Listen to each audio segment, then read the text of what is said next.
Joanna, and welcome to the Effective Reading Instruction for English Learners module. All of you are working in an international environment, which means that many of your students are English learners, if not the majority of your students. So it's important for us to plan for our core instruction using effective strategies for English learners. So we'll be talking about ways to do that to make your core reading instruction accessible and comprehensible for your English learners.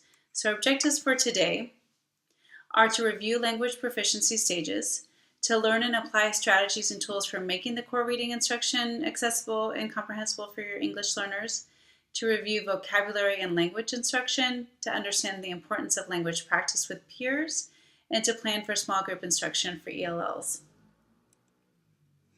So I want to start off with a turn and talk. I want you to work with a partner and think of an experience that you've had in learning a new language. I assume with all of you being in an international school, you have learned or attempted to learn another language. So when has the learning experience been positive and successful for you? And what were the factors that contributed to the feeling of success? So I want you to name those and talk about that with a partner. Then I would like for you to think about a time when language learning was an unsuccessful experience for you. What contributed to that, and what were the factors that made that an unsuccessful experience? So I want you to pause the video, and then we'll come back together. Okay, so many of you, I'm sure, mentioned things like when the language was clear, when there were visuals, when I had some background knowledge, when the learning was fun, when I was using art or music to reinforce my learning. Those were probably some of the types of things I've heard people mention when they talk about their positive language learning experiences. Oftentimes the unsuccessful language learning experiences involve someone speaking too quickly, the content being something that they know nothing about, someone not being patient with them, not having any visual or context clues to attach the learning to. So I want you to think about those things as we're talking about strategies for English learners and as you plan for your own English learners. Think about your experience and what made it a positive one and what made it a not so positive one.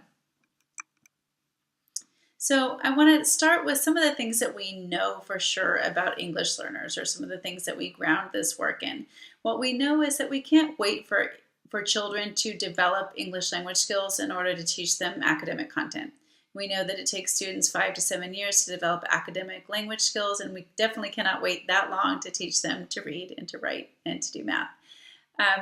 So we need to find ways to do that, and we'll talk about that today. So we also know that kids don't learn English just by being immersed, and language needs to be explicitly taught. So that's been something as part of the international world I found in the past, that immersion was an accepted approach to teaching English. We know that our students are immersed in an English environment, but we also know that research suggests that we need to be teaching language explicitly in order for students to develop that academic language. We also know that the stronger a child is in his or her first language or dominant language, the stronger they will be in English.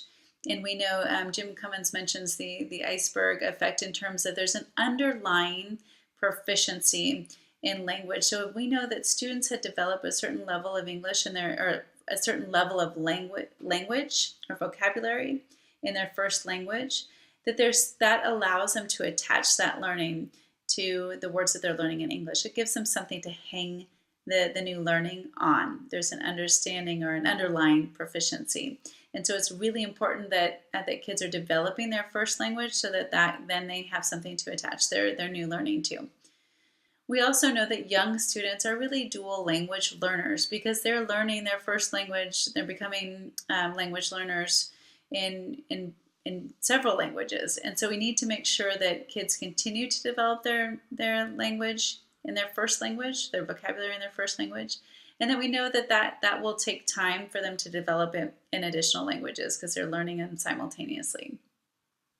We also know that English learners need to access their first language to support additional languages. We want them to continue to be reading and to developing the language skills in their first language. And then we give kids opportunities to access or to clarify or to process their thinking in their first language whenever possible. So Jim Cummins and many other experts have really differentiated the two types of language development into two categories. One being basic interpersonal communication skills, which is really the social language that kids develop or that people develop as they're learning a language. So it's the day-to-day language they need to interact socially with people on the playground, the bus, in playing sports. It's not as typically as cognitively demanding as what kids are learning in an academic environment. And it's the social language. So some kids, you'll see they pick this up fairly quickly in the classroom or around school. And sometimes they can give us the impression, wow, they're really fluent in English. And that can take anywhere from 2 to 5 years, and sometimes even quicker. But what we're really interested in an academic environment is developing that cognitive academic language proficiency. And that is the language that they need to access the content in all the different content areas in an academic environment, in listening, speaking, reading, and writing. So we know that that's much more advanced levels of academic language, and that's not something they're going to pick up on the playground or pick up in a social environment. So we need to make sure that that's being taught explicitly in school and that we're helping them develop that academic language. And this is something that we know just takes time. So we need to be teaching it and allow for the time for them to develop that language. So in thinking about the stages of language acquisition, there are different assessments that will show you different stages of language acquisition, but we use the WITA, and I think you do as well. And it's broken down into 5 stages of language acquisition, and starting with the orange box of stage 1, the pre-production or entering stage. This is where we'll see that students may be silent and really dependent on using visual cues. They might be speaking with one-word answers, and they might be able to answer simple questions and using repetitive phrases. So the instructional implications for that is that we need to focus on making our language understandable so that kids are understanding what we're saying. We're giving them visual cues and creating charts to allow them to know what we're really asking of them. We also know that oftentimes their responses are going to be nonverbal. So stage 2 is the early production or the beginning stages, and that's where kids are beginning using short phrases and using common expressions.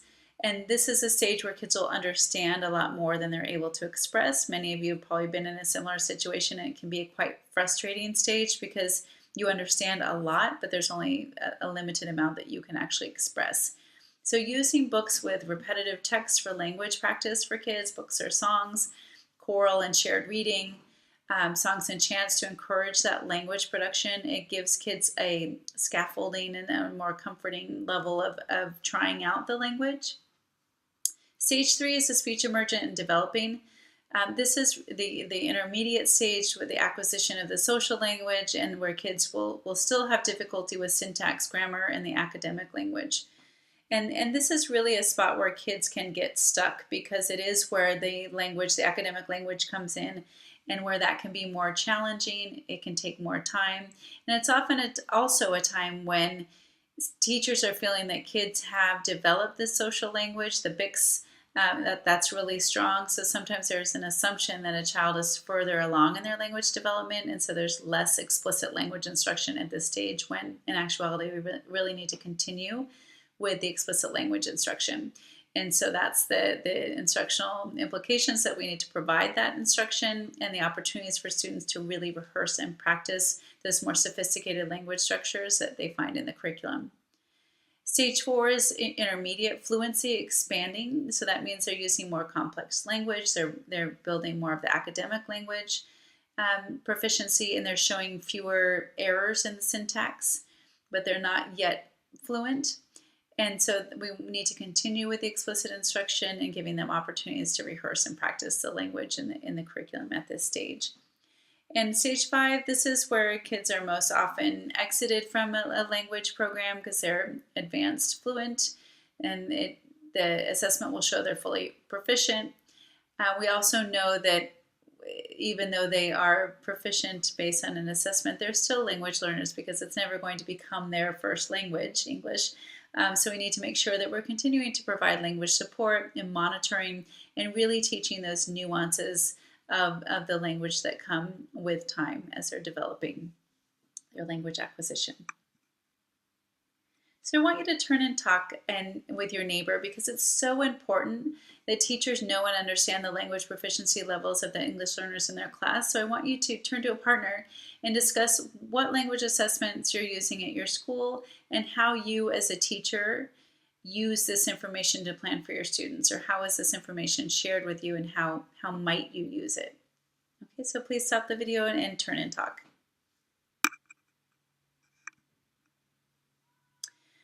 As a school, we have two basic responsibilities, which are big responsibilities in providing an educational experience for our English learners. One is that we make the content accessible, so we provide content instruction that's accessible for our students. And this is taught by the classroom teacher. And so what that means is that we're focusing our teaching point and our objective based on the content area. So if we're teaching reading, we're focusing our teaching point on the standards, the reading stages of reading development, and the units that we're working in to plan for the objective for the lesson.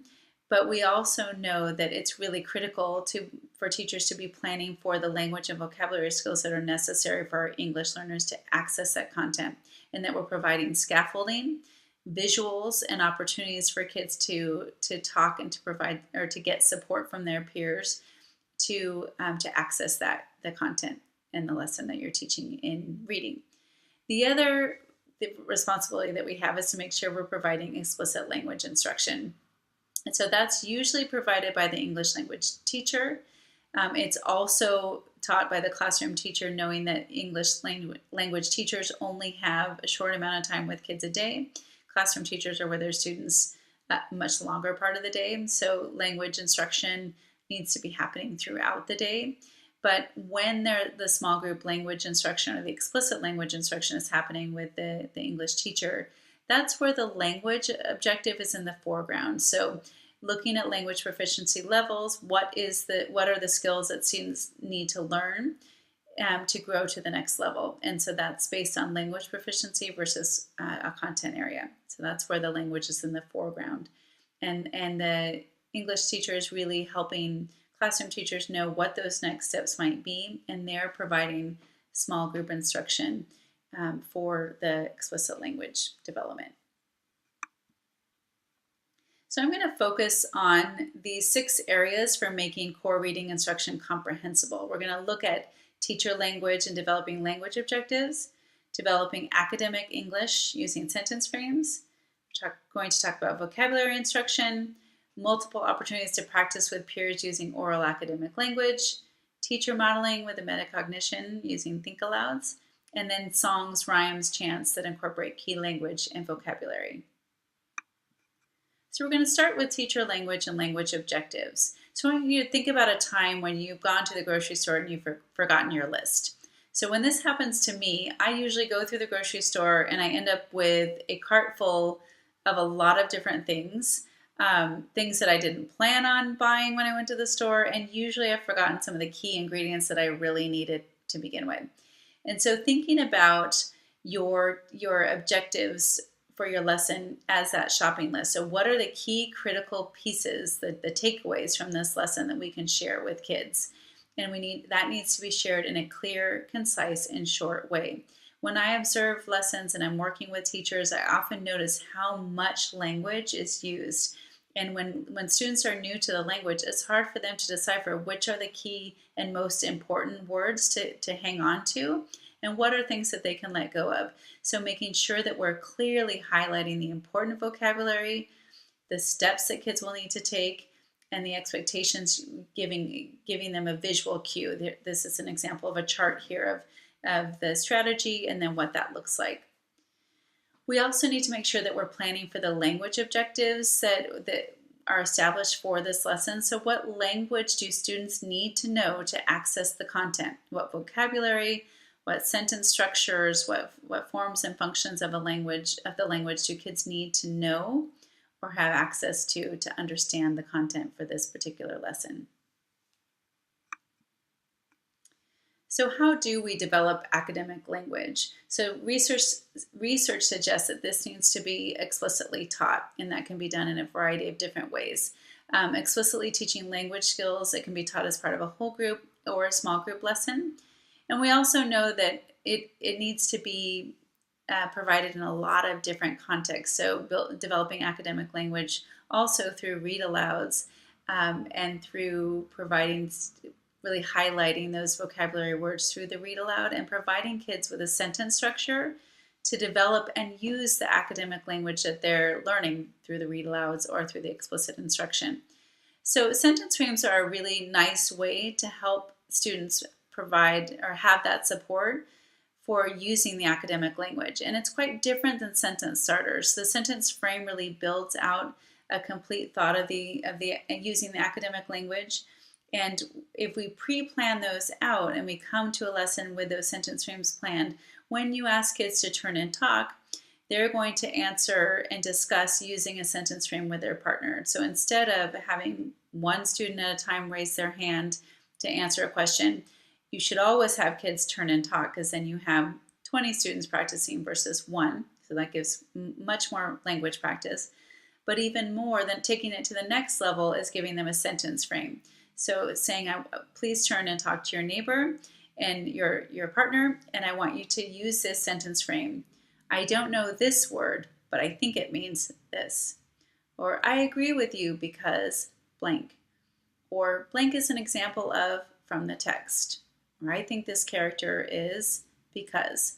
And sometimes it might seem forced or artificial, but it's giving kids that practice with the academic language. You'll often find, if you listen in to your students when you say turn and talk, you would be surprised how often they're giving a one-word answer or a very limited answer. They're not completing it with a full sentence and a complete thought.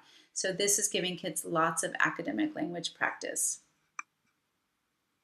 So here are some examples of some of the tools that and the frames that will allow for some of that work. So if you see Morgan's reading goals, this is a reading bag where kids will keep the books that they're working in, so they're independent reading level books, and these are predictable texts or texts that they've had exposure to, that they've read at their level. But there's also a tool in that bag that of support for what she's working on or the student's working on. So it's a visual cue that's tucked into that book bag that the student can pull out and remind them what are they working on and how can they do it. So you can see that what she's focusing on is change your voice to sound like the characters. Notice punctuation. So when you see a period, you stop. When you see a question mark, your voice goes up and you ask a question.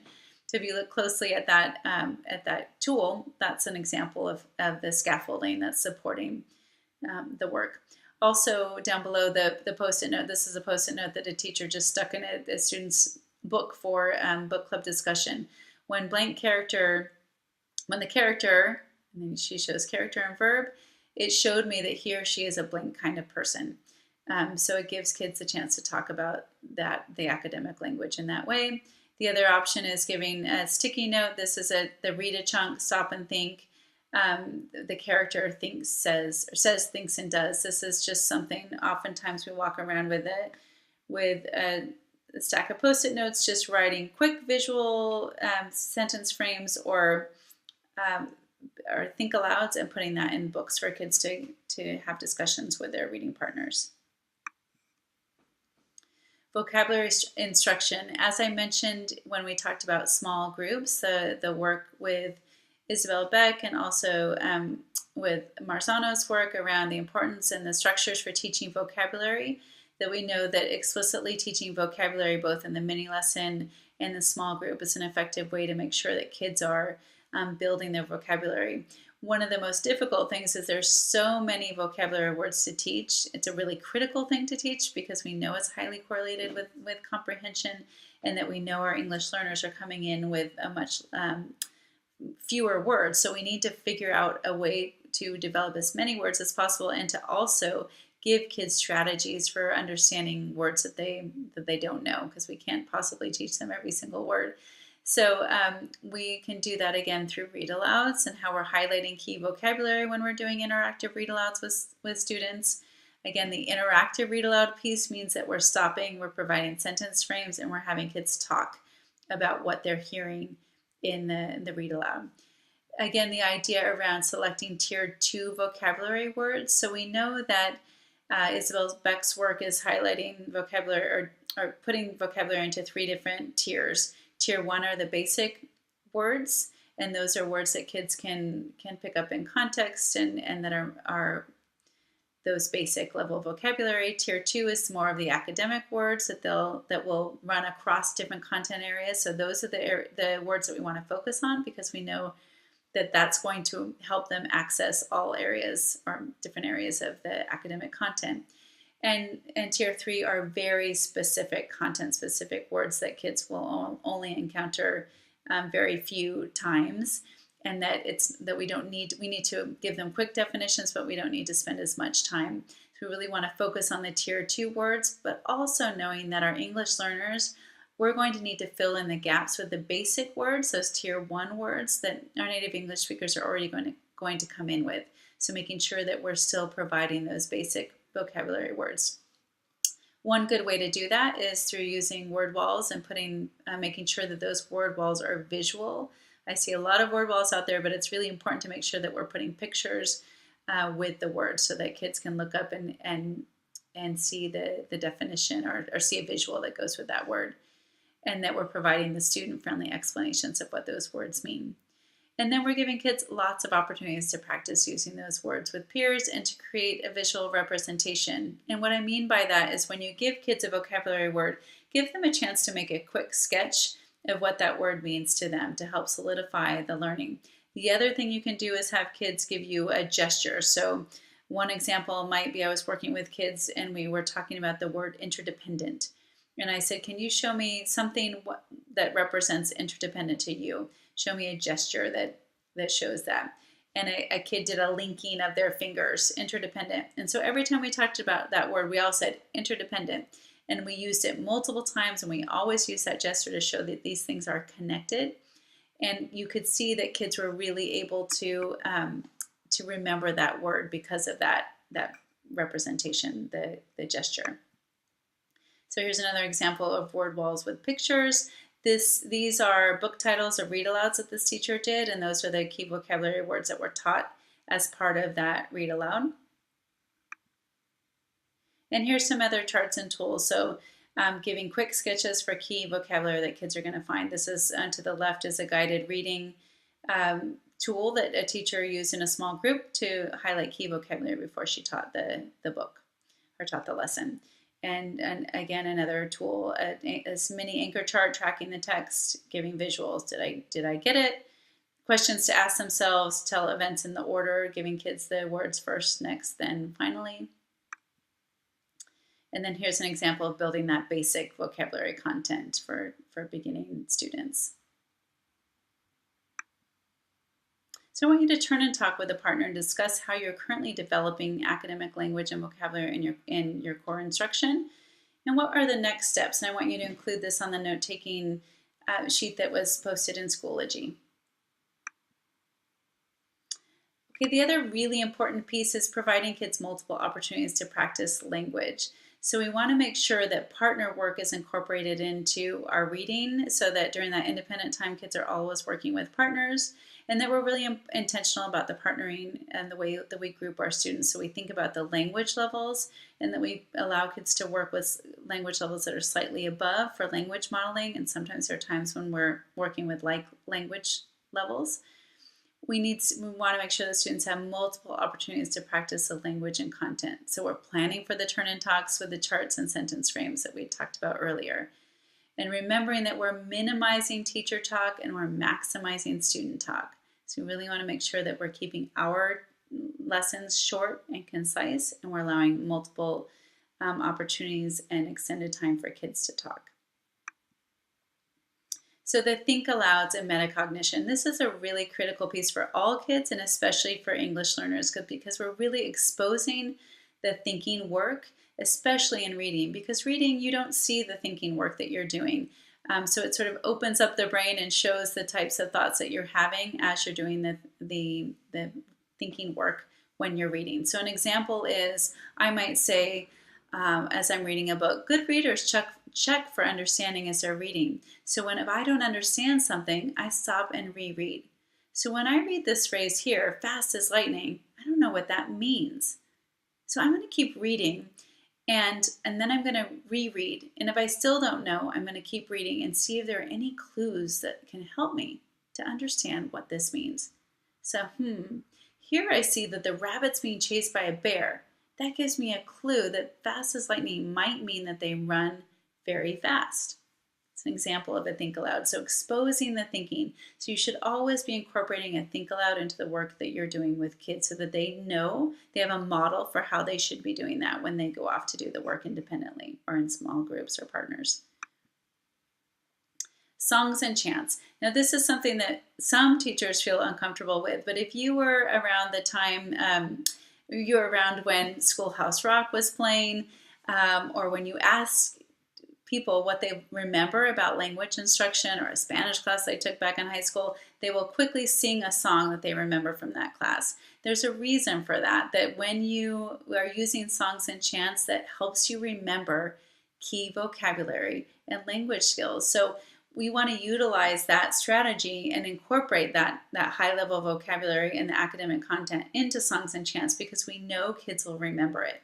And you'll find that if you're using songs with kids or chants with kids, that you'll hear them singing it when they're doing that same type of work in other parts of their day. It really supports reading development. So these are texts that kids can practice with over and over, and then they can use it independently. And again, it develops that academic language. And so if you're using songs, you can use familiar melodies or songs that you know, and then add academic language that you want to make sure that kids are remembering. So here is a video that I posted on Schoology because it doesn't work quite in this format when I play it. So I want you to take a look at this video, and I want you to notice some of the things that Kathy is doing in this video, that it's incorporating some of these ideas in terms of developing language. Now, this is not a professional video. She didn't even know I was coming in. I took this video with my iPad, so it's not a professional quality, but I just want to show you a quick example of what this might look like on any given day. And this is a guided reading lesson, and this is an English language learning group of kids who just are new this year. So they're new to English and they're new to our school. And so this was taken in February, and so it's just a couple weeks ago. And you can see what they're working on in their group with Kathy. Kathy is the ELL teacher. So I want you to turn and talk. What did you notice about the content and language skills being taught in this lesson? And what aspects of effective language instruction can you add to your content or your current lessons to ensure that the content is accessible for your English learners? So thinking about the role of the EAL teacher, we've talked about the classroom teacher. So what does the EAL teacher do in terms of supporting the reading development and the language development of students? So Leanne talked to you about co-teaching to support content. So that's a really nice way for the EAL teacher to support in the classroom, because remember, we have the two jobs of making content accessible and explicit language instruction. So the teacher might sit strategically close to the ELL students in order to coach into those partnerships or reinforce language objectives. There's a picture of this on this slide of Kathy sitting in the floor with a group of her students with a whiteboard, writing and giving visual support for students. It could be co-teaching with the classroom teacher and highlighting language structures and vocabulary. It can be strategically working with a small group of kids working on vocabulary and language development. And then at the other time, the other part of the day, they're providing explicit language instruction. And in our school, that happens during Catalan or Spanish time. So when there's other language work happening, we're providing small group explicit language instruction for our English learners. We also provide English language development, which is 1 period a week for each class. And we do that because we know we want to raise the level of academic language for all students because we have a large number of English learners. And so we provide explicit language instruction that feeds into our writing workshop. And we call that English language development. That's also taught by our EAL teacher. So now I want you to turn and talk. And with a partner, I want you to use the following sentence frame to discuss your learning. I'm currently doing blank to support English learners. but I would like to add blank because. So turn to your partner using that sentence frame to talk about your learning.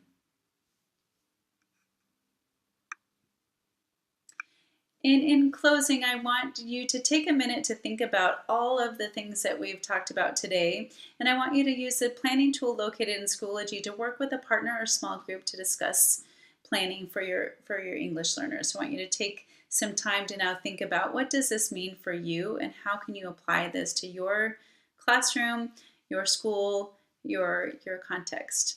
Thank you so much, and please feel free to post questions or if you need any further feedback, please let me know. Thanks so much.